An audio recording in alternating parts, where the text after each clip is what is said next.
So this morning, I just want to share a quick inspiring story with you.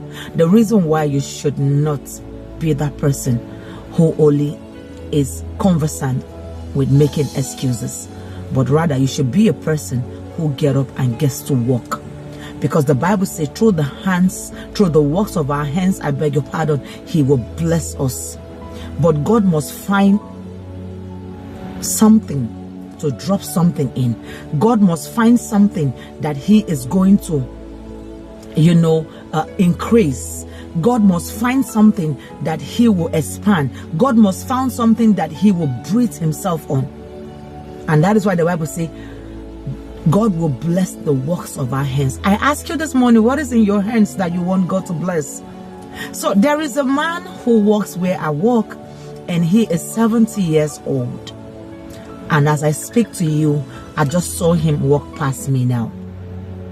He is still walking. He is not saying, come on, man. He's too old to stress. He's not even looking at his physical body. I tell you that your greatness is not in your physical. Your greatness lies in you, in your heart. That is where your greatness lies. That is why it does not matter how you appear physically. You can break through, you can succeed, and you will overcome. I have seen tons of physical challenge people that are not a challenge to themselves, that have refused to be a liability to themselves. Regardless of how they are, how they appear physical, they have refused to remain that way in their mind. So they wake up every day, regardless of how they look, how they appear, they strive, they push, and they want to be people. So if you are there, you are healthy, your hands are working, your legs are working, what again is your excuse, and why haven't you left where you are? There is story to every greatness that you see. Without the story, there won't be glory. If people begin to share with you what they've been through, what they've done to become the them that you see today, and you're like, whoa, I like that guy. Look at, he's pulling this Ferrari, man. He's pulling this GLK. He's pulling this, he's pulling this G-Wagon. He's pulling this, he's pulling that trunk. You will be amazed what they have done to get to where they are today. Nobody just, just rises and just get to that place. Even God himself had already shown us the principle of rising in life. God being the God that he is, he could have said everything, just be there, just in one blink of an eye. But God shows us the true definition of progression. Life is all about progression. Life is all about stages. Life is all about steps.